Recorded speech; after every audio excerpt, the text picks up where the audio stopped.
today in our program from wherever you are. SIGA is an independent nonprofit research and public policy institution that's based in Istanbul, Turkey. It's affiliated with Istanbul Zaim University. Its mission is to conduct high-quality research and analysis, educate the public and policymakers, train experts, and propose novel ideas and policy recommendations regarding global policies and relations impacting the Islamic world and the development and progress of Muslim societies. In the past 5 years, we've organized 10 international conferences and over 150 seminars, webinars, book discussions, workshops, and symposia. Today, we are pleased to announce the premiere of our new activity called Diwaniya, or Town Hall Meeting. It gives me an immense and great pleasure to have with us today in our first Diwaniya the former Prime Minister of Pakistan, His Excellency, Mr. Imran Khan. He really needs no introduction. But the most striking thing about him is his ability to inspire millions of people, not only in his nation, but across the Muslim world and beyond. Perhaps no leader has been able to galvanize that many people in the streets across Pakistan since the founder of the state, Muhammad Ali Jinnah. Today, we will ask the Prime Minister questions that will focus on international affairs, global politics, the Muslim world, and many other topics. But before we start our questions, I would like to thank our audience here who come from across the Muslim world, who would also participate in the questioning the Prime Minister. But before we do that, I would like to introduce my colleague and co-moderator, Mr. Awais Khan, who is a research fellow here at SIGA. He will explain the format of today's program and how it will be conducted. Assalamu alaikum and welcome to everybody. This is our inaugural Diwaniya event. It is an event inspired by tradition, Muslim tradition, in which public leaders bring together scholars, public policy experts, and students and engage in open, on-the-record dialogue about issues of mutual concern. So today, I'm honored and esteemed to have all of these very bright minds and thought leaders from the Muslim world here gathered together with Mr. Imran Khan. The format of the session will be that we have collected a number of questions from online and from other platforms, and we have grouped these in 15 odd categories, and each category will ask a question. It will take 60 seconds approximately on the questioner's behalf, and then we will have a back and forth conversation with His Excellency. Each question we hope to give an average of 5 minutes in response. So I welcome everybody, and without further delay, let's jump right in. Dr. Sami. Thank you, Awais. Again, it's 5 minutes per question, including the questions and the answers, so we finish in the time that we're proposing, which is about 90 minutes. First of all, let me welcome again Mr. Prime Minister. Thank you so much for joining us. We really are delighted here to have you with us. The first question and the first segment involves world and regional politics, and the first question is about Russia, the United States, and the war in Ukraine. Some international scholars believe that the West, particularly the United States, has goaded Russia in its invasion of Ukraine. They argue that ever since the fall and disintegration of the Soviet Union in 1991 and up until perhaps 2017, we had a unipolar world, which the United States exploited in order to expand NATO, turn as many countries in Europe to become Western liberal democracies under its tutelage, and further weaken Russia. This aggressive US strategy, they argue, has provoked Russia and is considered the main reason for the war in Ukraine. On the other hand, the majority of Western leaders argue that the main reason for invading Russia is an aggressive Russian policy, where Russian leader Vladimir Putin wants to restore Greater Russia and subject some of the former Soviet satellites to Russia's rule and dictates. You've been a keen observer of world politics and dealt directly with world leaders. Which argument do you believe, and how do you see the end of this brutal conflict? Thank you very much for inviting me to this, your first, I believe, inaugural session on question and answers. I want to thank SIGA for honoring me today, and I hope I'll be able to answer all your questions. Now, this is the whole Ukraine-Russian conflict. I happen to be visiting Moscow on the day when Russia decided to go into Ukraine. So, I had a meeting that same day with President Putin. So I know the Russian point of view. And the Russian point of view is that we had repeatedly indicated to the Western countries that we would not allow NATO to come right onto our doorsteps. And their argument is that just like the United States would not want Russia all their weaponry. So the conflict from the Russian point of view has been triggered out of fear that if NATO moves in to Ukraine, which they felt should have been demilitarized or should have been neutral, they felt that then the security of Russia was at stake. And the other thing was that President Putin kept saying that in the past, Western leaders, American leaders, had all told him that, look, this will not happen. And they had given him assurances. And so unfortunately, he said that these assurances were broken and hence the conflict. The Western point of view is very straightforward, that this is Russian aggression. It's invasion. It's coming into they invaded a country and they're blaming Russia for all this destruction that is taking place due to war.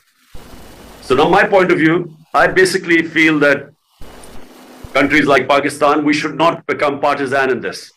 You know, we should not pass value judgments on this or moral judgments on this. The reason, I don't feel that our countries should get involved in conflicts that don't affect us. And I'm talking about developing world, countries like Pakistan, which have 100 million people vulnerable, almost 50 million people below the poverty line, 50 million people above the poverty line. And so when we make moral judgments in conflicts, it comes at a cost for countries like us. So, for instance, we would have wanted cheap oil from Russia.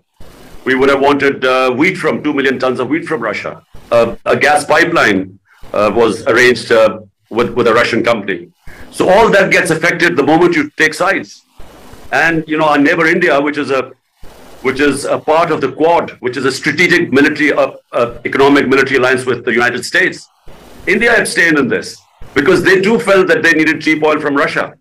And what this conflict has done, post the COVID situation where already there was a commodity super cycle, and this conflict has raised energy prices to the level which is causing a lot of problems in Europe. We all know that in Europe they're suffering from gas shortage and energy prices spike. But in the developing world, it has caused a massive problems in our balance of payments because it has just, the oil prices going up, I know they're coming down now, but that caused an enormous problem for countries like us. So therefore, my take on this, there are 2 points of view. We would like to abstain, my country, we would like to abstain in this. But I do feel that this conflict has caused massive problems all over the world. Thank you very much for your answer. The next question is about China, and always will ask that question.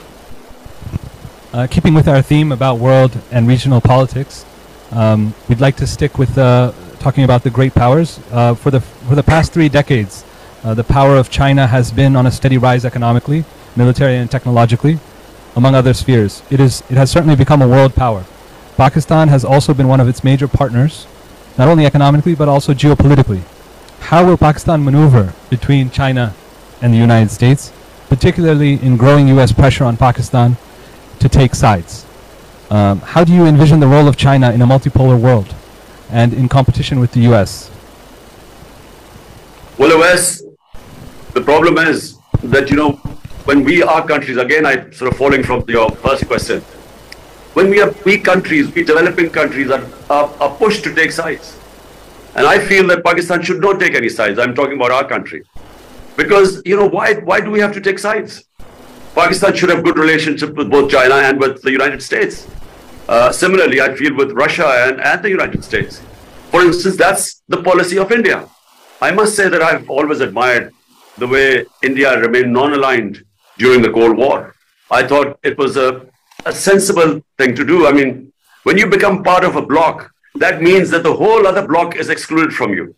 And of course, you know, great powers do put enormous pressure on you to take sides. So let me first say that China-Pakistan relationship goes back a long time, 60 years. And China has been what we call always a friend in need.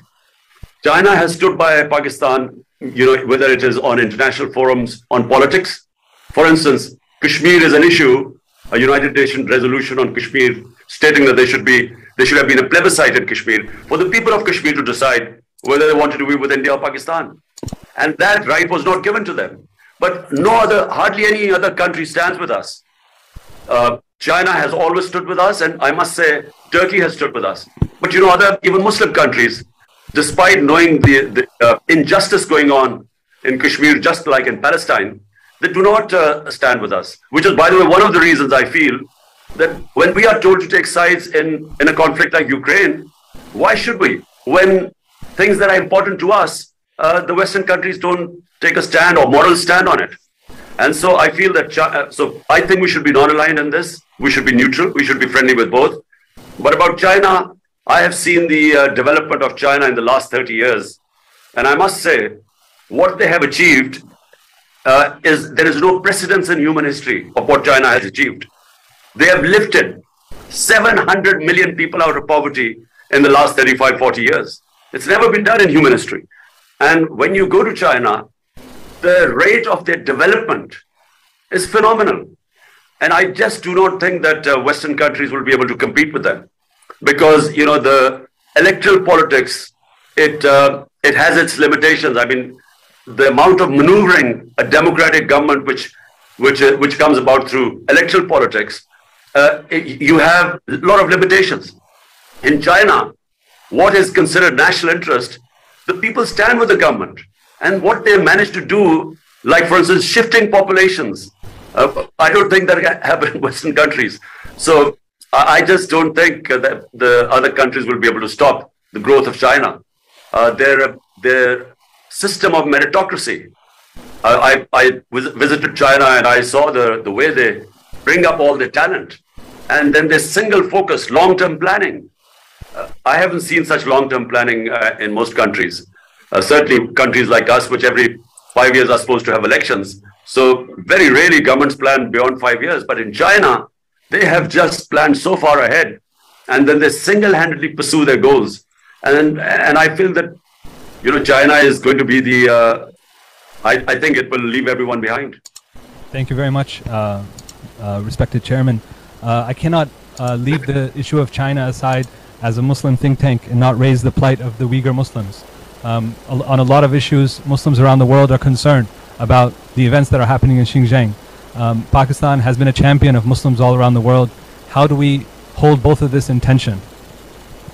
Well, let me say that, the Pakistan-China relationship is such that whatever the issues of Uyghurs, we have always, the Chinese have always preferred to speak behind closed doors. They're very, their system is such that they hate talking about sensitive issues like Uyghurs in public.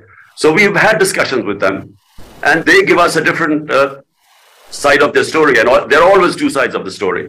And so, the conversations I've had with the Chinese government on Uyghurs, we have always, knowing the sensitivity they feel, we've kept that behind closed doors.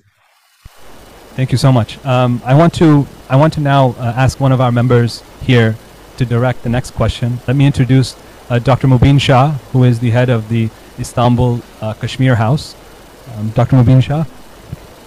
In the name of Allah, Excellency, it's a pleasure to talk to you directly today. Excellency, this is Dr. Mubin Shah, Kashmiri in exile. As far as we can tell, in its hour of need, Pakistan has all but abandoned Kashmir in everything but rhetoric. What is your and PTI solution for the people of Kashmir? When in power, how would you maneuver support for Kashmiri resistance movement, taking Ukraine as a model within Muslim world, with OIC as the biggest support factor to impose sanctions and back resistance of Kashmiris militarily? In these challenging times, what is Pakistan's solution to grave issues faced by Muslims in South Asia, particularly in India? Excellency, I thank you. Well, Mubin, when I was the Prime Minister, we took a very strong stand for Kashmir. And I think you would have known that we have my government at least, on every international forum, we spoke about the people of Kashmir, especially after 5th August 2019, when they took away the statehood of Kashmir, which was against all international laws. It was against the United Nations Security Council resolution, which clearly stated that, Kashmir would have a special status until they were given the right of self-determination.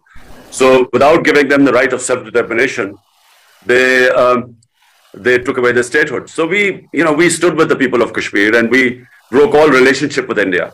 And that has remained up to this point. It's the case now that we actually have broken relationship with India. And at every international forum, we have tried to put pressure on them.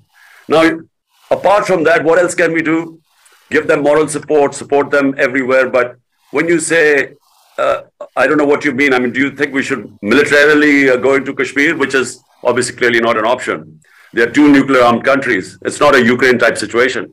Pakistan and India, the moment there is a conflict, I think there is always a danger that it will go out of hand. You know, in Ukraine, for instance, if Ukraine had nuclear weapons, firstly, this might not have happened, this conflict. But had it happened, the whole world would have been petrified of a nuclear war. So therefore, with Pakistan and India, military solutions are not an option.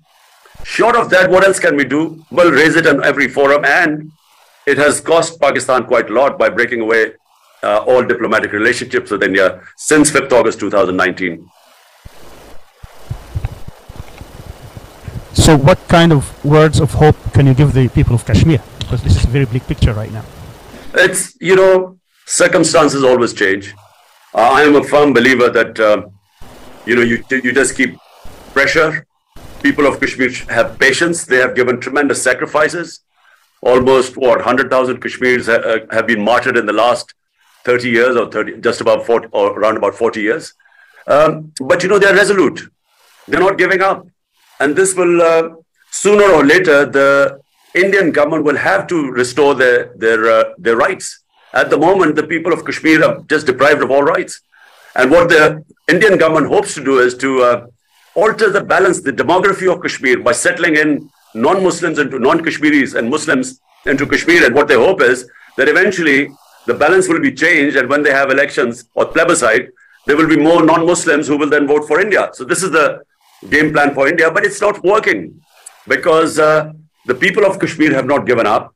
And I think the settlers find it very difficult to move into Kashmir in a hostile environment. And I really believe, I am a firm believer that Kashmiris will get their independence, the right of self-determination. Thank you. Thank you very much. Our next question is about Pakistan's nuclear policy, and it will be asked by Dr. Nizar Krikish, who is the director of the Bayan Center for Studies from Libya. Dr. Thank you. Nizar. Thanks. As the only Muslim state that has nuclear weapon, can Pakistan potentially provide a nuclear cover for the Muslim world? In other words, do you think Pakistan should put other nuclear power nations notice that they cannot use nuclear weapons against other Muslim states, because that would also constitute aggressive against Pakistan? For example, can Pakistan give nuclear cover against Israel potential use of nuclear weapons against its neighbors? Is it strategic in the area or just restricted for Pakistan, this nuclear weapon? Well, at the moment, first of all, let me tell you, I'm not a great fan of nuclear weapons because I do believe in settling your issues. I'm not also a great fan of military solutions. For instance, I would never try and solve issues militarily, but for me, it is basically for defense. I mean, if someone is going to take away your freedom, then that's when you fight for it and you use military. So the Pakistan military, the nuclear program has always been a defensive one because India is 7 times the size of Pakistan. It has huge resources now. And the people in Pakistan have always been threatened by the idea that a bigger neighbor would just overwhelm the country. So remember, we've had 3 conflicts with India. And this was from 48, 1965, and then 1971. And so ever since Pakistan has had the nuclear program, we actually have had no conflict. So it gives the country of 220 million people security when you're facing a neighbor which is 1.3 billion people. And hence, it's a nuclear program for Pakistan is essentially defensive. So just to clarify this point, if in the future you were Prime Minister and a Muslim country was threatened with nuclear weapons, will you take action or just stand by? Well, I can't say right now that Pakistan would be able to stand up for other Muslim countries right now. I just think that, the idea of, I again repeat, the idea of a nuclear war, the idea that you will actually be face to face with another country with nuclear weapons is beyond my imagination. And I say this simply because, nuclear war is the end of the world. You must remember it's a suicide attack on the world, because I don't think the world will be able to sustain or survive a nuclear holocaust. So, the answer to the question is simply that there are other ways that the Muslim countries can put pressure on the injustices that are going against the Muslim countries, and that is through the OIC. Unfortunately, right now, the OIC has not really fulfilled its role as an organization that would stand up for Muslim causes. Unfortunately, there are too many self-interests. There is not enough, governments are not enough representative in the OIC. In other words, they don't represent the public opinion. So the public opinion all over the Muslim world is the same. They feel the pain of what is happening, injustices in the Muslim countries. But when you have governments that have no connection with the public opinion, then they're not bothered what the public opinion thinks. And hence you find very few countries which have spoken out for Muslim causes. Because only those countries where you have Muslim democracies, where you have governments representing the public opinion, only they speak out against the injustices, say in Palestine and Kashmir and elsewhere. Thank you so much. We're going to move on to our second segment, and this is a good segue to talk about the Muslim world and the Ummah. I have with us Mr. Naeem Jinnah from the Center, who is the director of the Afro-Middle East Center in South Africa. He's joining us online. Thank you, Rais. Excellency, in many of your speeches, you have equated Western intervention in Iran to how the West interferes in the internal affairs of Pakistan as well. And of course, many of us believe that there's a personal issue here for yourself also. Since the 1979 Iranian Revolution, Iran adopted a kind of policy of independence, neither East nor West as they called it, and coupled that, in fact, with hostility towards foreign powers, promoting what it regarded as its version of an Islamic state. That country, Iran, has now lived under sanctions for 43 years almost. Sanctions, destabilization, etc., with the objective, of course, of regime change in Iran. From a Pakistani perspective, how do you view Iran? A hostile power, a potential strategic partner, a competitor? And I ask this question particularly in light of your earlier comments about non-alignment, I think, which is a very valuable articulation. And how exactly is Western pressure on Iran similar to that on Pakistan? Well, in Iran, during Mohammad Mossadegh's premiership, and his government was removed, and this is now documented, was removed by the CIA. And it was because an independent-minded prime minister took over in Iran and wanted to make policies for the interest of the people of Iran. And so we all, we all know what happened to him. There was this. First of all, there was this campaign, propaganda campaign against him in the media. Then it was the opposition parties were paid to do demonstrations against the government of Prime Minister Mossadegh, and then his own party members were given money to change party affiliation, and eventually it was the final was the army which removed him. So it was a very similar pattern followed when my government was dismissed. But let me just talk about Iran. I find that it is most important for a country to live with dignity and self-respect. I mean, that for me is the most important thing. We Muslims, our oath with the Almighty is La ilaha illallah. There is no God but Allah. It gives us dignity, self-respect. We are not supposed to bow in front of anyone but the Almighty. And the Muslim countries, when they become subservient or when they become client states, when they lose their dignity, unfortunately in Pakistan, we have suffered from this. I have found the Pakistan's foreign policy, vast majority of the people of Pakistan have found it very undignified, because we have relied on aid and we stretch our hands and we get money, or we fight other people's war, and then we participate A lot of our own people die in this, and we do it for foreign aid or US dollars. And I think, it has consequences for a society. Number one, the society never learns to stand on its own feet. Because only when you stand on your own feet do you realize your strength. But when you're always having crutches of foreign aid, just because, you're trying to serve someone else's foreign policy objectives, you lose your dignity. And for me, the people of Iran might have suffered, but, they haven't lost their dignity. We will disagree with, maybe what their worldview is. We might disagree with their worldview of Islam, but, you cannot disagree with them standing for their sovereignty. So, I admire that about them. Thank you very much, Your Excellency. Our next question comes from Mariam Khan, who is a PhD candidate at Istanbul Sabahattin Zaim University and also a research associate at SIGA. Mariam, are you there? Assalamu alaikum. It's really a pleasure to sit in front of you. I am personally a voter of PTI and I'll be ever. My question is regarding Afghanistan. It's been after 2-decade-long war of US against Afghanistan. Taliban have turned to power now, which wasn't supported by leftists in Pakistan because they saw them as a source of terrorism. Now, we Pakistanis are again facing a wave of terrorism and Islamabad is on high alert. So how do you see the Taliban in Afghanistan, and how do you think that the current security threat which Pakistan is facing now has something to do with Afghan Taliban also? Also, you have supported a lot of laws like blasphemy law and religion-based laws, but on the same time you have criticized a lot of religious parties which were in the coalition. So how do you see the role of religion in the politics? Thank you so much. Okay, so first of all, you must differentiate between the Afghan Taliban and the Pakistan Taliban. The Afghan Taliban are completely different.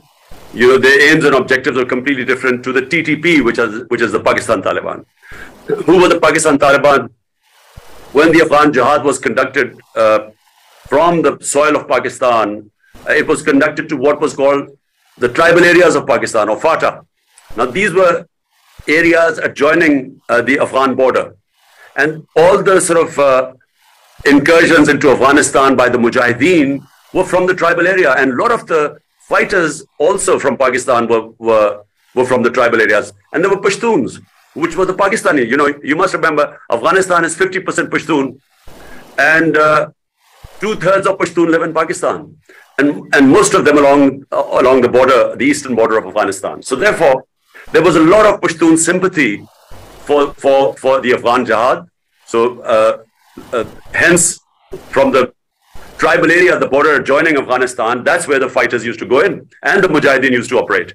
So when come 9/11, Afghanistan gets invaded by the Americans.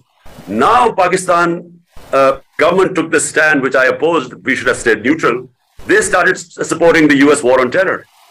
And so the same people who had been fighting jihad against the Soviets because they were foreign invaders now were told that because it's the US, if you fight against them, it's terrorism. So they turned against the Pakistan government. And so what we had was, in tribal areas, the people turning against the Pakistan government, and they were called the TTP, the Pakistan Taliban. And so there were two different things. Afghanistan Taliban were not connected with them. I mean, they were connected vaguely, but not really. There was not real connection with them. So what happened was that after Kabul fell to the Taliban last August, the Pakistan Taliban were then asked by the Afghan Taliban to go back into Pakistan.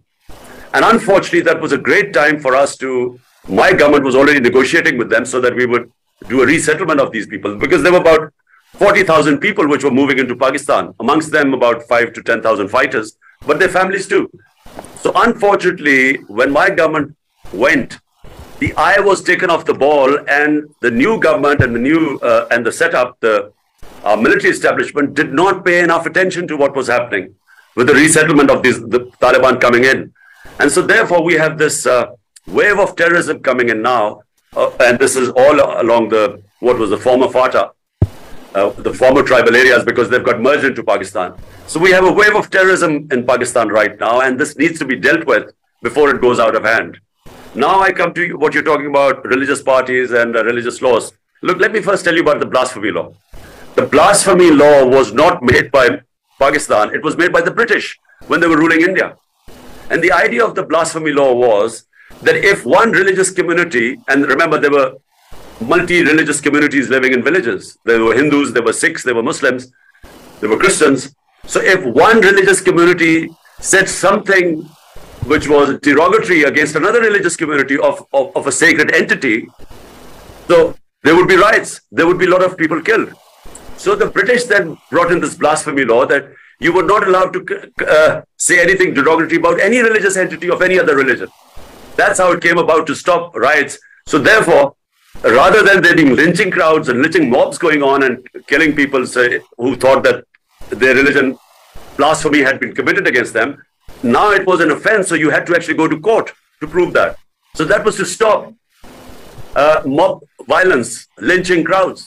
So Pakistan basically inherited the policy. And in Pakistan, it makes sense because we have different religions here. And we have had in the past, when someone thinks that our religion has been blasphemed, there've been more violence. There've been people lynched. And this now is an offense in Pakistan because you have to prove that it's blasphemy. And for that, you have to go to a court. Very well, thank you. Thank you very much. Our next question is about Turkey. And we have with us Dr. Yasin Aktay.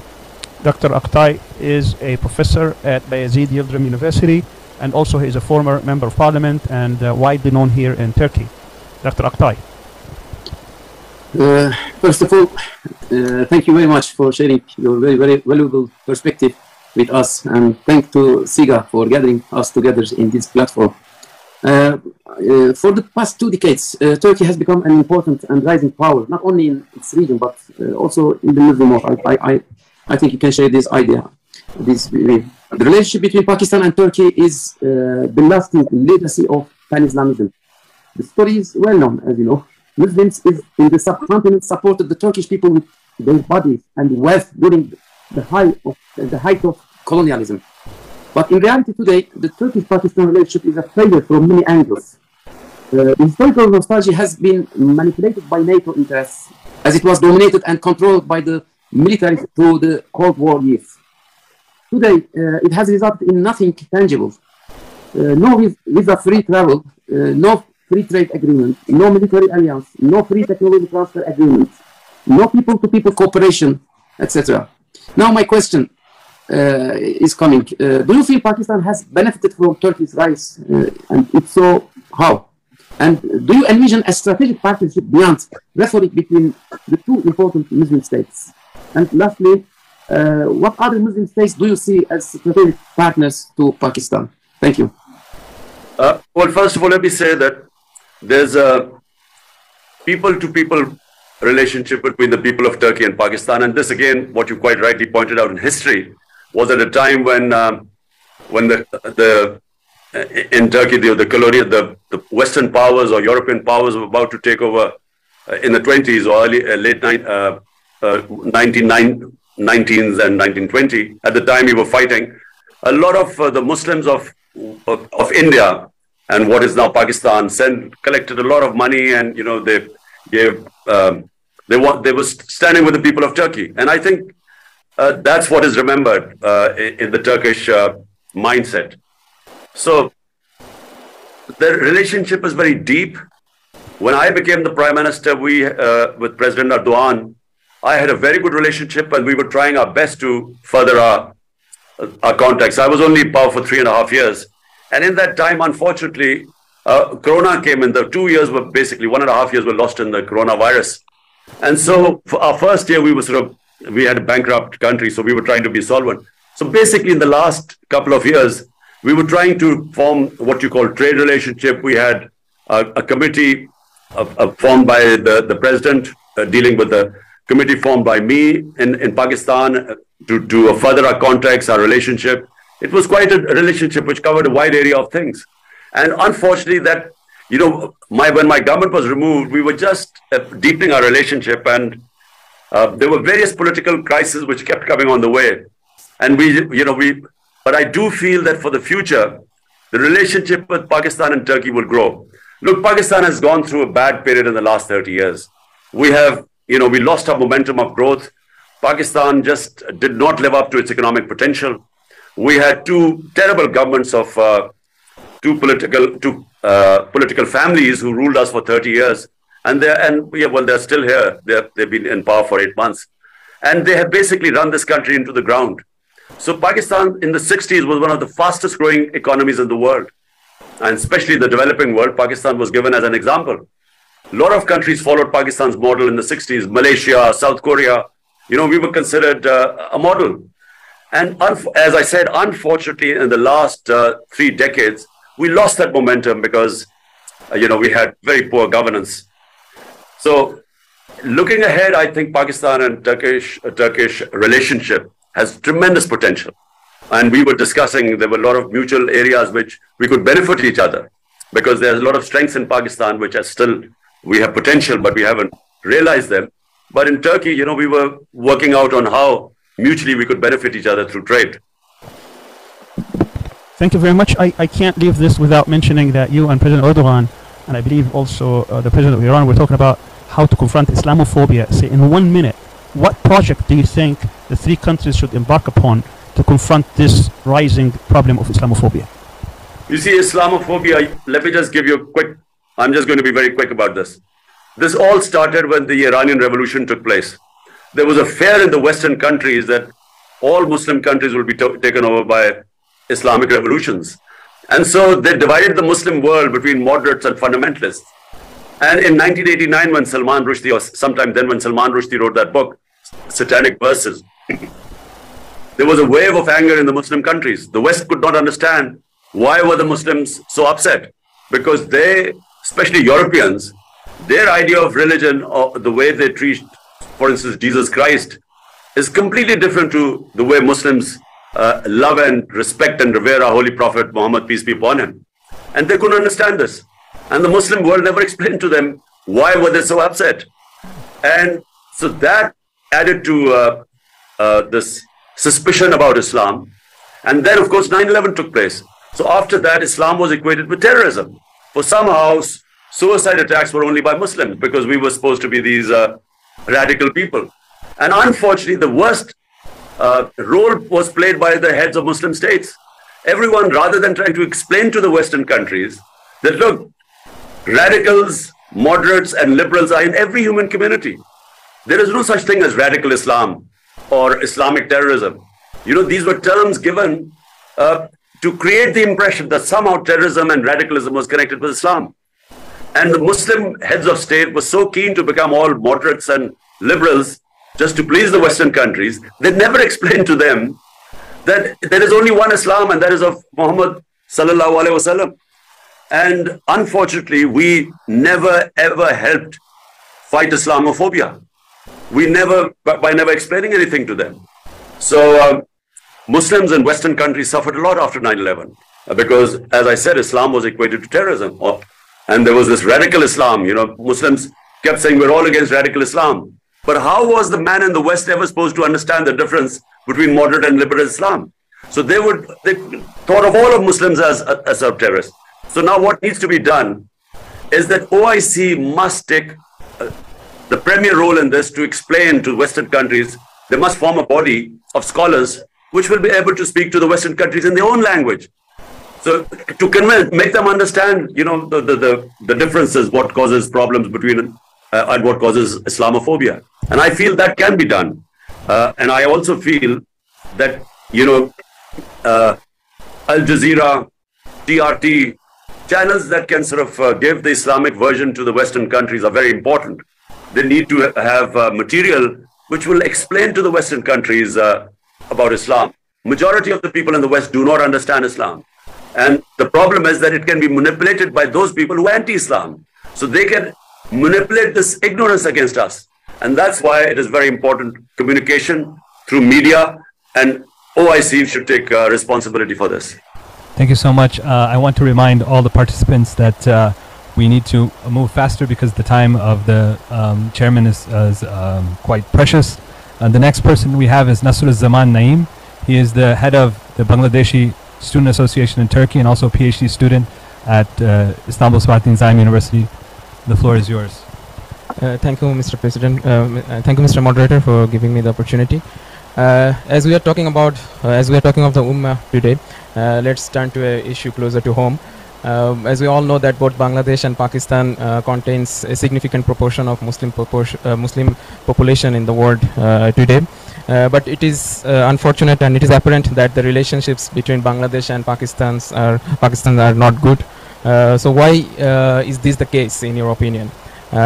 Also, we often speak about the brotherly relationships between Muslim majority countries, but all of those talks are actually empty. So as a politician, what is your vision regarding Bangladesh? And also as a politician, what would you suggest as way forwards to improve the relationship between Bangladesh and Pakistan in near future? Thank you.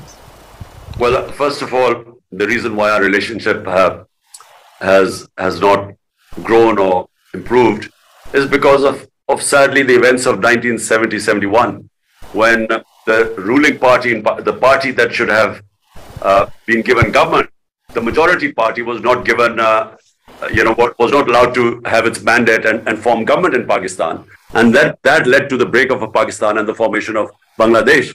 But unfortunately, the events that followed, the military operation which followed, that created that deep, what should I say, not animosity, but it created that distance between the two countries because of the suffering which took place because of the military action. So my government, I reached out to the Bangladesh Prime Minister, and I also invited her to Pakistan. But the relationship is not what it ought to be. It should be a much better relationship. There have been periods in which the relationship seems to have thawed, but for some reason the relationship has not grown. But I do agree with you that as two of probably the countries with the biggest population, Muslim populations, we should have far better relationship than it is right now. Thank you very much. Our next question is about Palestine, and it will be asked by Mr. Jalal Shaib, who is a senior research associate at the Center for Islamic Global Affairs. Jalal. Thank you, Doctor. Assalamu alaikum. My question is regarding the Palestinian cause and the normalization with Israel. And as you know, all of you, the cause is witnessing now the worst days. If we look back to the history, we see each state in the Muslim world which normalized its relationships with Israel found for itself like an excuse under the big name, the umbrella, the realpolitik. Some of them make the excuse of to avoid foreign pressures. Some of them to get back their own land, like Egypt and Camp David. Some of them to seize another land, like what happened last 2 years in Abraham Accords. Some of them to get to win and to gain stability or prosperity inside. Some of them to get protection from foreign threats, like some of the Gulf states and Iran. But in all the cases, those states were the winners and still the winners. And the loser, unfortunately, is the Palestinian cause. Now, as we know, Pakistan is still suffering from the Kashmir problem, more international pressures, and instability inside. My question to you, Mr.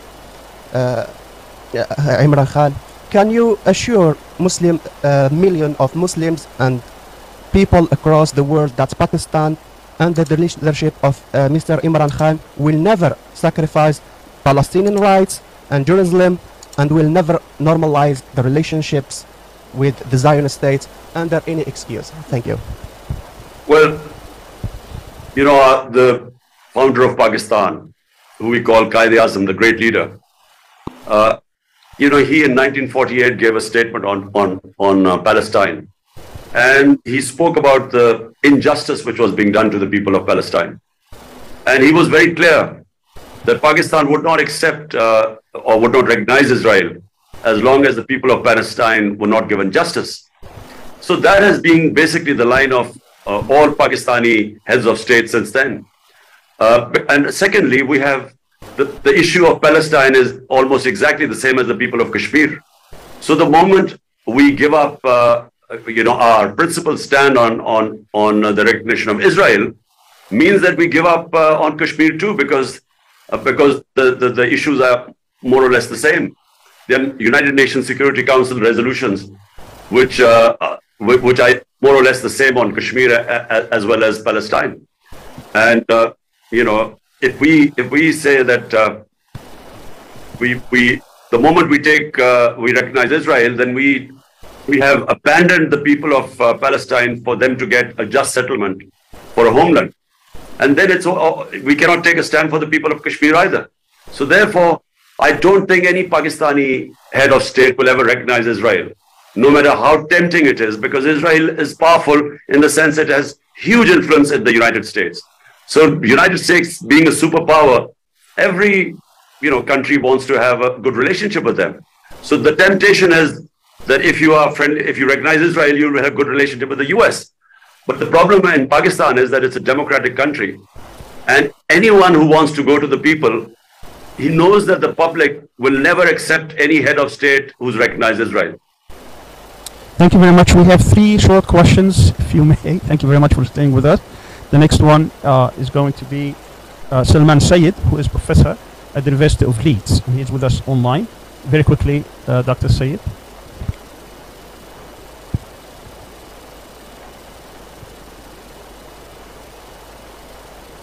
You're muted. One of your greatest achievements has been the popular mobilization of unprecedented scale in Pakistan. And I just want to ask you that how will you harness this popular will, not just to demand new and fair elections, but also to replace the current corrupt system inherited from the colonizers? You see, the problem most of the developing world, or what you call the ex-colonies, all of us, the problems we faced are the same. We have struggled to establish rule of law, justice. I mean, justice means rule of law. Rule of law means that everyone is equal before the law.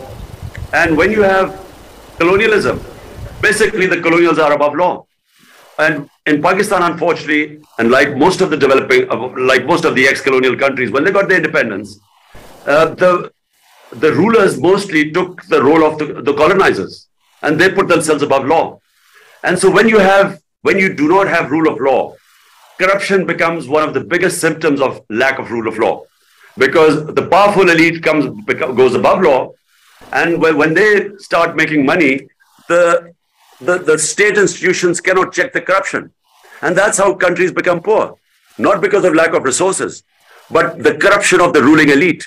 That bankrupts countries. And that's the case with almost the entire developing world. It's certainly the case with Pakistan.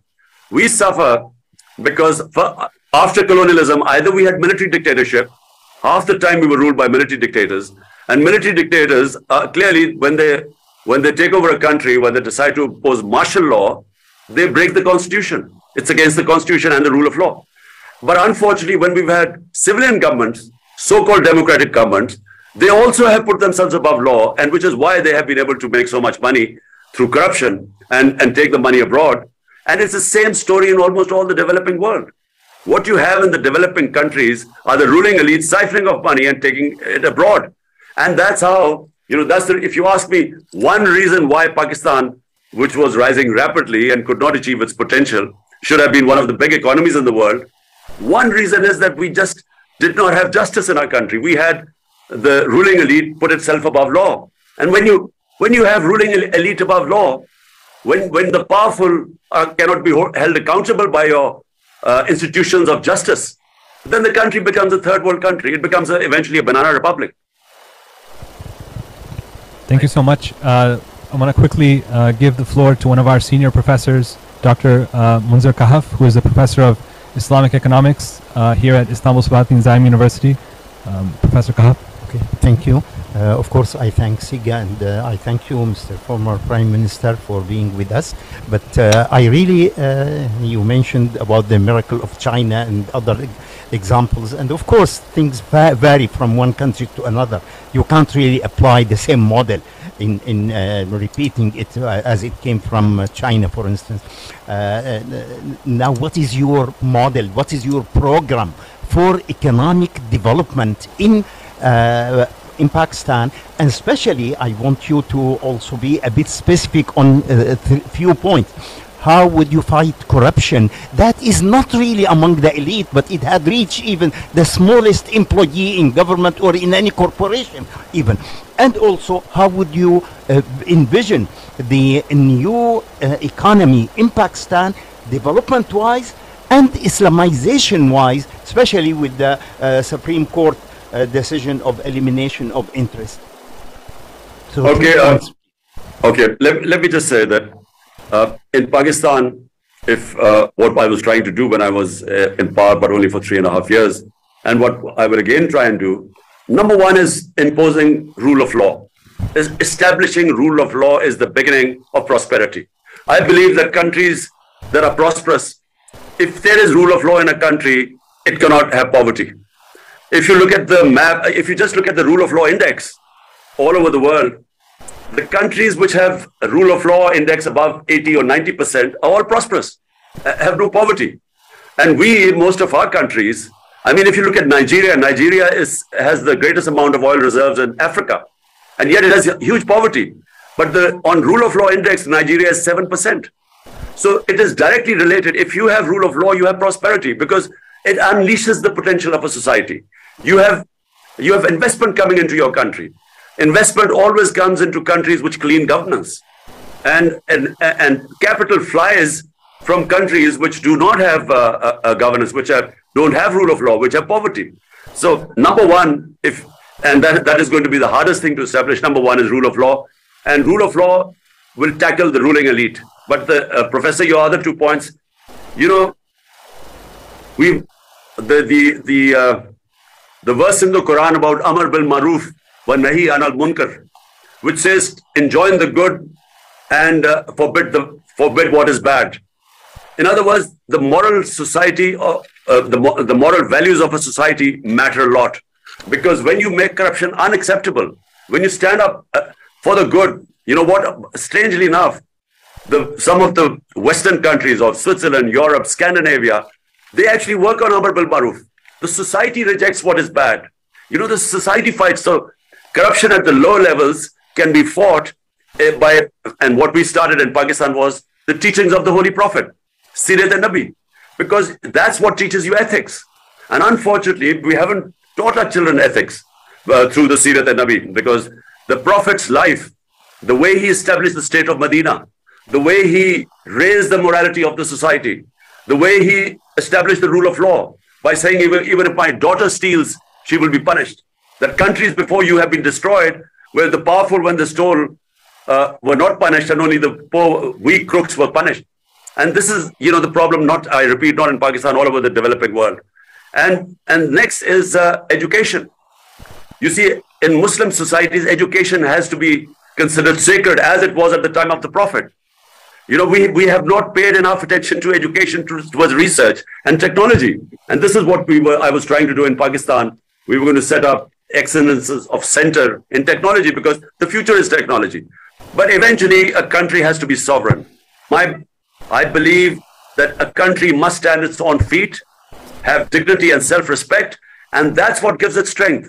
Because, you rely on your own resources. A human being that walks on crutches, his legs will waste away. If the bigger weight we lift, it strengthens us. Same with human societies. If you start depending on aid, which we have, and if you depend on foreign loans and IMF, you would never really learn how to stand on your own feet. So a sovereign country is the key for success. Thank you so much for this. This is the last question, Mr. Prime Minister, and it's from one of our sisters and concerning the empowerment of women. Dr. Yasmin Saib is also a research fellow here at the Center for Islamic Global Affairs. Dr. Yasmin? Your Excellency, thank you so much for giving us your time today. I think it's important for us to end this discussion by addressing the question of women and women's empowerment, as we have seen recently incidents in Iran as well as in Afghanistan. Many people have argued that no matter what, Muslim countries can never give women freedom and dignity. That's some of the prevailing arguments that we hear. And so I'd like to know how do you view this issue, and how would you, accomplish this matter in a society that is quite traditional and conservative in many regards, also in a balanced way, without falling into what I would say, Western liberal ideologies or traps even. Thank you. Okay, so look, first of all, I do believe that the revolution, what our Prophet Muhammad sallallahu alaihi wasallam did 1500 years ago was a revolution, because he revolutionized the society. There were new concepts that came in, but one of them was he gave rights to women. We don't, we forget that long before the idea of women's rights in Western countries, 1500 years ago, rights were given to women, and in the last sermon of the Holy Prophet, he was very clear. He said, men have rights over women as women have rights over men. So the concept and dignity, of women. So in Muslim societies, if you look at Muslim societies, yes, sometimes when the idea, the whole idea of parda is such, which I feel that we haven't done enough ijtihad on, enough debate on it. But the whole idea of parda for me was protecting the family system, because Islam was very clear that the basis of human society is the family system. So in protecting the family system, the concept of parda came. But unfortunately, we never developed these concepts so that we can protect our family system as well as not stop the potential of our women to grow. And Muslim societies are still developing these concepts. Unfortunately, we have two extremes right now. On one side, we have women who are in the name of parda banned from public life. On the other hand, we have the Western liberal ideas about women's liberation. So I believe that Islam is what we call the middle way. Islam is not a religion of extremes. It says in the Quran, it's a religion of the middle way. But we haven't developed that middle way because there has not been enough research and not enough of debate in Muslim societies of finding that middle way. I do not believe that, the idea when they say the Western idea of the liberation of women, it's almost a competition between a man and a woman in the West now. I don't think Islam is much more the idea of a complementary relationship between a man and a woman. And I think that in Pakistan, in our conservative societies, I think gradually we are finding our way. But one thing that should not happen is, there's a clear verse in the Quran that there is no coercion in religion. You can't force people into religion. So when you do that, it doesn't, human beings have to be, the heart and the mind has to be won over. You can't force human beings through force to follow religious edicts, and it creates problems. It will always create problems. So I'm one of those who believes that it's through dialogue, through debate, through making people understand the true teachings of our Holy Prophet sallallahu alaihi wasallam. I think that's the way you win over people, but not by force. Thank you so much. Before we conclude, I just want to let you know that we received many questions. We tried to field some of them today. There are many other questions that we couldn't get in, hopefully in the future. But there is one question that I thought needs to be asked, and it's coming from the family of Dr. Afia Siddiqui, which says, if you come back to power as Prime Minister, can you commit to doing everything in your power to repatriate the daughter of the nation, Dr. Afia Siddiqui, within the first few months of your rule? Well, I can only tell the family of Afia Siddiqui that what she went through, first of all, it is tragic what she's been through to Afia Siddiqui. But we thought we came quite close to getting her released. We had negotiations going on with the US government, and there was a thing of a give and take. We were trying to work out on a formula how to get her out of the US prison. But unfortunately, it just didn't work out. And this was during the Trump administration. And unfortunately, I'm saying that when Trump lost the elections, the negotiations fell apart. But we were I thought we were quite close at one point where we could have done a deal with the US. So we could have got her back. So the answer is yes, I'll try my best again, because the US government might listen to, if we do a give and take, a deal with them. But, just straight asking for a freedom is not easy, because they say, look, it's rule of law in the US. We have our justice system. She's been sentenced to 84 years in jail. And so they don't talk about, there's no way Pakistan can pressure them to release her. Inshallah, we'll find a way.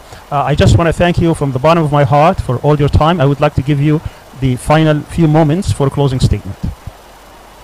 Well, first of all, again, I want to thank SIGA for affording me this opportunity. The problem about Muslim world is that, we are still evolving. We are coming out of colonialism. We haven't found our feet. Our education system lags behind. We don't have a great many scholars who can direct us. We have a split. We have the westernized elites in the Muslim world who moved quite far away from the religion and don't understand much about it. And then we have a lot of conservatives who do not understand the Western thought. So, the best minds right now, I find, who are sort of doing a lot of good work, are scholars who are living in the Western countries. I find that they are coming up with some of the best ideas. They understand the Western thought, and then they can compare, our life, our way of thinking, our history, our culture, the Islamic principles. And some of them, I must say, some of the best work is being done in the Western countries. All Muslim scholars who've gone to the West have done research, and they've come up with some great original work. What I tried to do in my last year, last 2 years when I was in government, I formed a Rahmatul Lil Alameen authority. It was an authority which, Rahmatul Lil Alameen, the mercy for mankind, the title given to our Holy Prophet, peace be upon him. And the idea was that in our schools, we would teach children the life of the Prophet, because the Quran tells us to learn from the life of the Prophet. And why does the Quran tell us to learn from the life of the Prophet? Because he was the most successful man in human history. No human has achieved what he has done. So our children read books on Bill Gates or all the sort of giants who've done well in business. But they need to understand the man who was the most successful person in human history. They need to learn from his life. And that's why the Almighty tells us to learn from his life, to his sunnah. And I try to teach our children about, the course in the curriculum we put in the life of the Prophet. And then in the universities, we wanted our scholars to do debate on the life of the Prophet. But above all, I wanted our university students to debate that what did our Prophet Muhammad do that brought in this revolution, that changed human beings. Muslims were hemmed in between two superpowers, and yet between 625 and 636 AD, what were 313 army in the Battle of Badr, and 636 the Roman Empire collapses in front of them at Yarmouk, and then the Persian Empire. So what happened in this short period which created these incredible human beings? There were, in that short space of time, there were never so many leaders. And yet in the Muslim world, we've not done enough research on them. What did because it was not something physical. It was a revolution of the minds. The Prophet changed the mindset of the people. He made them realize their potential in life. The same human beings got converted and became these great men. But and this is a fact of history, that between 625 to 636, in 11 years, from nothing, from a few 100 people, who migrated, or maybe 1,000 people who migrated to Medina from Makkah, and yet from there they became the greatest civilization of mankind. But not enough work is being done to tell us all the things. How did the Prophet change the minds? It was a mindset that changed. The human beings from as the great Rumi says, why do you crawl on the floor like ants when the Almighty has given you wings? So the people of Medina, the Muslims, had wings. They became these great men. And unfortunately, our young generation does not know that phenomena. And that's what I feel that our media and our scholarship and universities should concentrate on. They should find out how these human beings changed. And it's, as I said, it's a fact of history what happened. And had it been, say, had our Prophet been in the European countries or Western countries, there would have been so many films on him, documentaries on his life, of how he changed, how this phenomena or from nothing these Arabs rose and the Muslims became the greatest power for hundreds and hundreds of years, and the greatest scientists and so on. And I think we need to, when you say what happens next and for the Muslims, I think this is the most important thing that needs to be done. Our scholars need to work on what happened in these years in Medina. How did our Holy Prophet change these human beings? That needs to be worked on. Thank you so much for your time. Thank you. Thank you so much for your time, and I want to give some final thanks to Rebridges, who, without Mr. Majid Rafiq's help and without Dr. Arsan Khalid's help, this event wouldn't have been put together. They were really bridge builders between Turkey and Pakistan.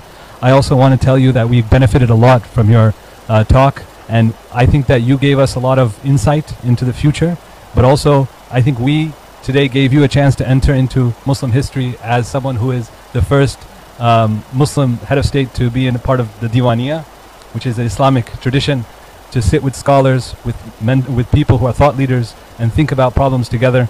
It's a very unique opportunity for us all, and we believe in democracy, but we also believe in epistocracy, that the people who have knowledge are the ones who also help rule. The Rahmatul Alameen project that you proposed was very unique, and hopefully in the future SIGA can collaborate with this authority to build a stronger and more dynamic Muslim world together. And we hope to see you in person in Istanbul, and we hope that you have a very speedy recovery, because I know that you gave us a generous time even though you're injured. I know it wasn't difficult. I know it was difficult, but thank you so much for your stamina.